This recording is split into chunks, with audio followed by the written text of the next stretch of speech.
Good morning. Welcome to Wake Up to Broker Up with Mark, episode number 6. Today we're going to talk about the softer side of real estate again, specifically about assumptions, reasonableness, and expectations. So let's say you're representing a seller and you go to list a property, and when you get to the property, you see that there's tons of deferred maintenance because the seller hasn't done much maintenance during their period of ownership.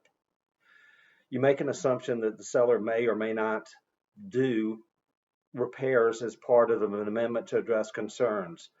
It's reasonable to think that the seller can't accomplish a buyer's wish list of repairs to the property because of the fact the seller hasn't done any maintenance while they've lived there.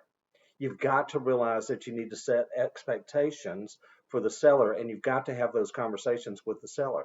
We don't do as much of that anymore because of how we interact with people. We're not in front of them. We don't take the time we need necessary to sit down and have frank conversations with them. So we just plod along.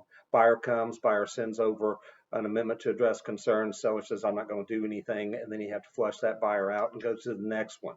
Meanwhile, it possibly could have been avoided had we had those conversations with them. Same thing with a buyer. We go to a property, the buyer comes in, you're looking around at the condition of the property while you're showing it. You see all this deferred maintenance, you see little things that are left undone.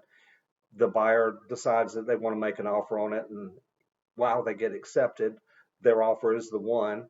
And then you end up with a seller that won't fix it because the seller doesn't care that it's deferred maintenance because the seller didn't care to fix it when they owned it. Back to the same thing. Buyer made T&R. Now you're back in the marketplace looking for property again. You've got to set expectations. And one of the ways you can do that is by having conversations with people. We don't have conversations with buyers or sellers as much as we used to, just because of the changes in how the process works.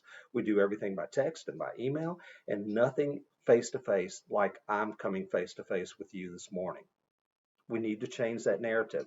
I spend a lot of time every day trying to undo contractual problems across the company with transactions that are already in process. It's tough to get a transaction under contract right now.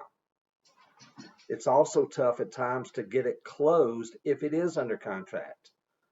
Hope this helps. Have a great day. Enjoy your weekend. Bye bye.